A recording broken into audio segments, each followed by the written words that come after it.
Rĩu mũmbunge wa Embakasi East nĩwe Babu Owino nĩatigĩte Akenya magegete mategwĩtĩkia thutha wake gũtaria maũndũ kana mathĩna marĩa tũnganĩte namo kuma ũnini-inĩ wake. Babu Owino arĩtwo kũgerera tabarĩra ya njorua ya kothi Kameme FM, kũrĩa ningĩ okĩrĩire mũtongoria wa rĩngĩ mbunge-inĩ ya bũrũri arĩwe Kimani Ichung'wa thutha wake kwaria mĩario ya gũcinwo mũtumia wa His Excellency Rigathĩ Gachagua Pastor Dorcas. Ũũ nĩguo Babu Owino acokeirie Kimani Ichung'wa live. Asante. Bwana chef. Yes. Mimi nakusikizanga sana. Asante sana. Chini na kalamu na karatasi. Unasikia kipika chai. So hapa na Mudhoni. Mimi nachukua notes, naambia bibi interpret. Yes. Manake anatoka huko Burema na mimi mwenyewe mimi ni Mudhoniwa. Wewe ni Mudhoniwa. Ndio. Bibi ametoka Mlima. Bibi ni wa Mlima. Najua utatuambia tena notes sana. Ananifundisha kidogo pole tu. That's why nadhani unatetea watu hapa kwa kilima. Utaanza kuimba nyimbo za Kigosho. Yes.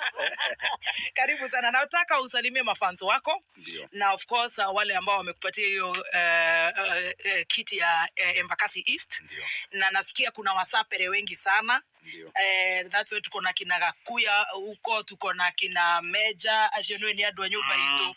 Kwa hivyo pia uko na nasikia unaangalia vizuri sana. Kwa hivyo tu wasalimie ndio leo tujue Babu ni nani. Asante sana Mrembo. Adwa nyumba Muriega. Turiega muno. Muriega regi. Turiega muno. Ngai ni mwega. Ndio ciothe. Ngai ni mwega. Hamwe tuko pamoja kabisa.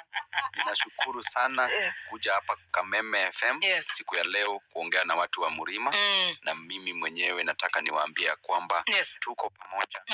Pahali penye wazee wanaitwa kukaa huko Mlima. Hata mimi ni kama mzee kwa sababu mimi ni Mudhoniwa. Tuko pamoja na ninajua tutaongea kifamilia. Kabisa. Karibu sana. Sisi tunakuita Babu Owino. Na leo tunataka kujua, najua tutaguza siasa pale tukimalizia because we might have all the time until 2 saa 8.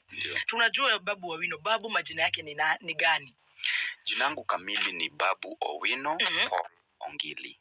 Yote. Kai Babu Owino. Babu Owino Paul Ongili. Paul Ongili. Ndio. Ni jina kuanzia utoto, jina nilipozaliwa. Hizo ndio jina ambazo nilipewa. Ndio. So you are Paul. Paul ni kubatizwa. Paul. Fauro. Mimi ni Fauro. Kwa kumulima. Fauro hito. Ndio. Na ni yeye tu Babu Owino. Babu Owino alizaliwa wapi? Mimi nilizaliwa mahali naitwa Imbo. Huko nyumbani huko Bondo. Bondo. Ndio. Na tulipozaliwa nikiwa class 3 baba alifariki. Sisi ni watoto watatu. Kuna dadangu mkubwa anaitwa Karo, nafuatwa na kijana mvulana anaitwa Agri. Kisha mimi ndio wa mwisho. Mimi ndio wa mwisho. Mtoto mayai. Anaitwa mtoto mayai. Mtoto wa mama. Na mama yetu anaitwa nani? Mamangu anaitwa Dorcas. Owino. Ndio. Kutoka kule Bondo. Yeye anatoka mali naitwa Game. Okay. Yes. Sasa ukizaliwa pale unaniambia babako alifariki, lakini kabla hapo utaingia shule, utasomea wapi? Hapo nilianza shule nyumbani class 1 na 2. Alafu baba alipofariki tukaenda kule Nyalenda Kisumu. Tukahama. Tukaenda pale Nyalenda Kisumu. Hapo ndio mama alianza maisha sasa na sisi watatu. Yes, actually tulikuwa nyumbani alafu tulikuwa na baba pia pale Nyalenda. Alafu alipofariki so most of the time tulikuwa nyumbani Ushago. Kisha ndio tukarudi Nyalenda. Yes. Na mama anafanya kazi gani that time? Mama alikuwa akiuza changa. Oh God. Baba alipofariki, kabla baba kufariki, mama alikuwa tu housewife. Alikuwa housewife. Yes. Alikuwa tu wako nyumbani. Analea watoto. Na kazi alikuwa anatulea tu. Juu baba ndiye alikuwa anajaribu hapa na pale kazi ya hizi mjengo hapa na pale. Babako alikuwa mzee wa mjei. Yes. Wow, that's nice. Na mambo ya carpentry pia. Yes. So ilikuwa tu kazi ya mkono hapa na pale. Yes, alafu after hiyo class 3 sasa baba alipofariki mama sasa hakuwa na any other option. Sasa tulifungua hapo kibanda kidogo ya kuuza mboga hapo nje ya nyumba na pia kuuza changa. My God. Sasa hapo ndio maisha ilianza. Sasa ni changa. Ndio. Na sasa yeye atakunywa.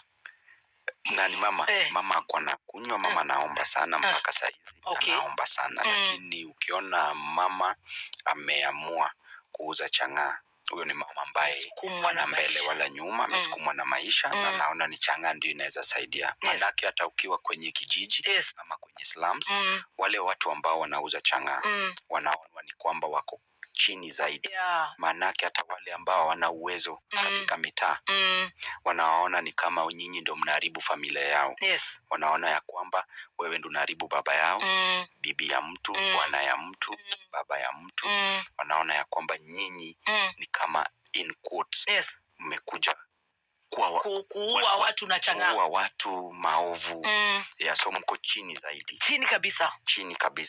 Na hiyo chang'aa ile glass ndogo inaitwa tot glass, ilikuwa ni shilingi 10. Sasa ukiuza chupa nzima ya 500 milliliters ndio unapata shilingi 300-400. Na uko na watoto 3. Na hiyo umejua ni kama umelewesha kijiji nzima ama mtaa nzima. Na uko na watoto 3 wote wanaenda shule.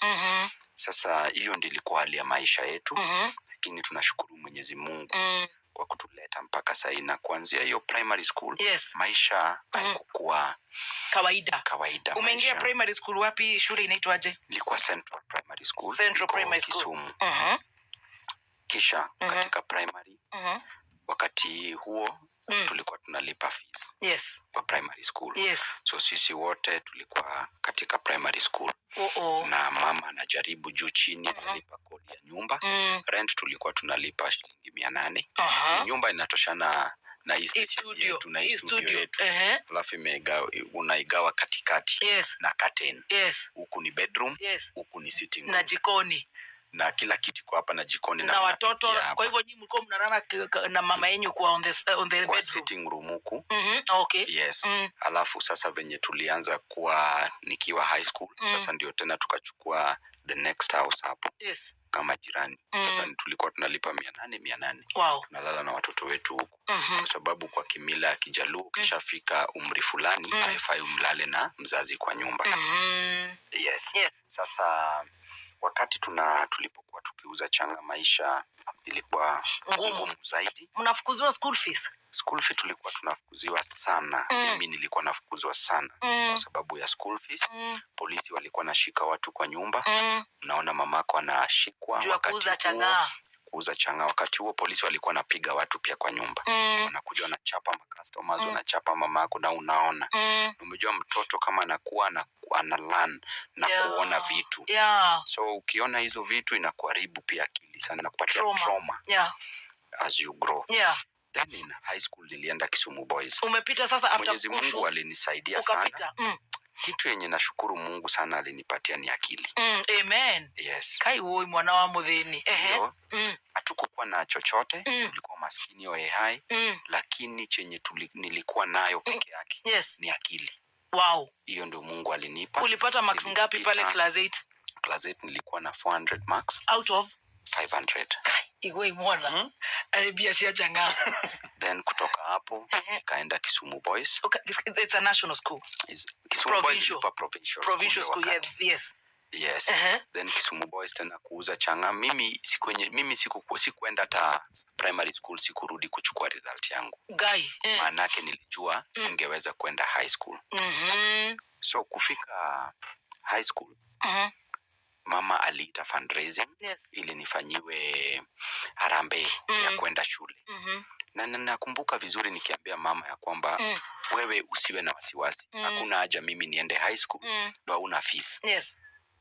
So dadangu na ndugu yangu walisema ya kwamba waniwachie ni elimishwe. Kwa sababu pesa haikuwa inatosha. Sasa wenyewe walisacrifice. Wakawacha nafasi yao ili mimi mwenyewe ndio nisomeshwe. Sasa tuliita harambee. Harambee guest of honor alikuja. Nakumbuka alikuwa rafiki yetu sana anaitwa Shem. Nilimsaidia, nilimsomeshia pia mtoto. Wow. Alikuwa na mtu wa kucha. Alikuja na shilingi 200. Hiyo ndio ilikuwa the highest amount. Wengine walitoa 100, wengine 50, wengine 10 bob, wengine 5 bob. Total amount tulicollect ilikuwa shilingi 900. Na fee ilikuwa around 18,000. Jesus. Pale high school. So maisha haikuwa tu hivi kwa sababu ilikuwa ngumu. Mimi mwenyewe nilikuwa natoka shule, unalala njaa, narudi. Hiyo kulala njaa ilikuwa kitu normal. Umejua ukitoka lunch, nilikuwa day scholar. Ukitoka lunch urudi nyumbani utapata mbwa amelala penye mnapikia. Sasa hiyo umejua ushajua ni kubaya. Ushajua ni kubaya. Hakuna kitu pale. Hakuna kitu. Mama ameshikwa na polisi, amepigwa na polisi. Yes. Maisha yetu ilikuwa ya mbio. Hakuna hata kukaa kwa nyumba juu wakati wowote polisi wanaweza kuja. Ukiambiwa wanakuja mnatoka kwa nyumba yenu hata mpaka usiku. Na hao mapolisi walikuwa poverty. Ilikuwa noma sana. Mimi naelewa maisha ya mtaa. Ukiniambia siku ya leo ya kwamba unalala njaa, mimi nishalala njaa, najua kulala njaa ni nini. Ukiniambia siku ya leo mtoto wako ana karo ya shule, nishaikosa karo ya shule. Najua kukosa karo ni nini. Hata ukiniambia unalala cell, mimi najua kulala cell ni nini. Nishailala cell mara kadhaa. Hiyo wakati mimi nilikuwa nashikwa. Hata wakati nilikuwa nafanya KCSE exams, a night too, nilishikwa nikapelekwa Central Police Station. Kisumu. Mbona unashikwa? Juu unauza changana na mamako. Ndio. So askari alikuwa anataka shilingi 500. Na hiyo 500 ndio stock yetu. So huwezi peana ili ulale tu ndani. Na pia tukukua nayo wakati. So tu nilipopelekwa Central Police Station. Sasa umechangiwa, tuko pale kwa kuchangiwa. Narudi hapo. Nilipopelekwa Central Police Station, venye nilikuwa nafanya exams the following day, askari alikataa kunitoa. Nililala pale. Asubuhi kuna OCS ambaye alisikia nikigonga mlango. Akakuja akafungua akaniuliza, kijana, ni nini unapiga kelele hapa? Anaitwa Mr. Wanyama, saizi ameretire. So akaniambia ni mtu mzuri sana. Akaniambia unataka nini? Nikamwambia niko na mtihani. Yeye ndiye alitoa Land Cruiser ikinitoa Central Police Station ikanipeleka Kisumu Boys kufanya biology practicals. Hata nilifanya na home clothes. Manake asingerudi nyumbani ni change ndio nilikuwa. Utelewe na KCSE. Na KCSE ndio hiyo. So ilikuwa very cruel. So huku nyuma nilipochangiwa ndio uende sasa hii high school. Mimi sikuwa nataka kwenda shule kwa sababu nilijua sitaki kusumbua mama na ninaona ya kwamba kuna uwezo. Kulipa hiyo pesa ilikuwa ngumu. Ni stress. Boarding ilikuwa 18,000. Day schooling ilikuwa around 12,000 hapo. But mimi sasa nilikuwa day scholar. So lakini kulipa hiyo 12,000 ni shida. Problem. Ni shida tu. So after hiyo Mwenyezi Mungu alitusaidia. Mama alienda kaita chief anaitwa Chief Kabisai. Nilimleta huku bunge akuje aone penye alinileta kwa sababu yeye ndiye alikuja nyumbani. Mama aliita chief aniongeleshe tu. So chief aliniweka nyumbani tukakaa mimi na yeye na mama. Na akaniambia nataka uende shule. Mimi nikamwambia nionyeshe karo ya shule. Because taki kusumbua huyu mama. Ana uwezo. Atakufa. Nimpatie pressure na depression. Lakini chief aliniambia neno moja yenye nakumbukanga mpaka sasa hivi. Aliniambia wewe enda tu, Mungu ataprovide fees. Wow. Hiyo ndio ilifanya niende. So shule nilikuwa naenda kila mara nafukuzwa, narudi naongea na mwalimu. Kusoma kwangu ilikuwa shida sana. That's why mimi nilijua chenye imefanya niwe hapa siku ya leo ni elimu. Mama saa zingine hakuweza kwenda shule. Mamangu hakwenda shule vizuri, aliwachia form 2. Lakini alikuwa anataka mtoto wake asome. At least mmoja. Na wengine wame drop out. Wali drop out. Kuja wakamalizia tu baadaye nikishaingia university ndio wakaenda wakamaliza, wakaingia high school wamalizie wakuwe na certificate. Lakini so ukitoka shule Juko Day Scholar Kisumu High School, unaenda pale kuuza chang'aa pia wewe. Utaanza kukunywa chang'aa? Nilikuwa narudi, ninauza chang'aa. Unaonja? Sikukuwa nakunywa. Mimi nilikuja nikaanza kunywa huku Nairobi. Tutafika hapo. Soda pole pole. But kule sikukuwa nakunywa. Kati ya a woman akiketi kwako. Na a man aketi kwako kama mwanaume mwenzako. Which one do you feel nice? When a woman sits on you or when a man sits on you, a fellow man. When a woman sits on me, teacher. Ndio unasikia utamu, si ndio? Mwanamke akikukalia si utamu ndio unaweza sikia. Lakini mwanaume mwenzako akikukalia iko shida. Kuna shida. Sisi kwa sisi alliance. Sasa rigadi asishangae na Frida. Sasa nyumba ni ya mama. Sisi yetu ni huku nje kutafuta. Ukifika kwa nyumba, nyumba ni ya mwanamke. Yes. Na pia imanishi si mwanamke pia anajua you are the head of the house. Yes. You are the head of the family. Right. Wewe ndio una guide the family. But she's a backbone. Yes. Sasa unaweza kuwa na huyo ni rafiki partner yangu yako.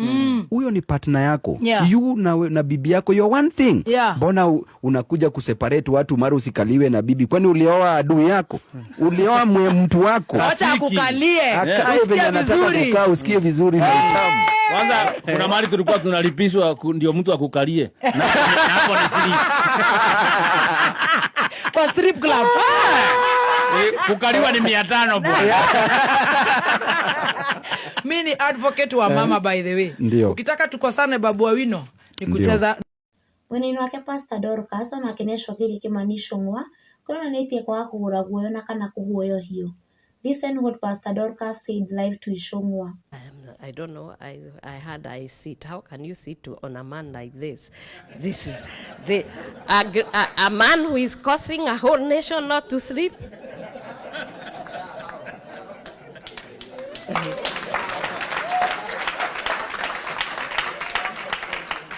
A man where the president, the deputy, the members of parliament, they hardly say anything else.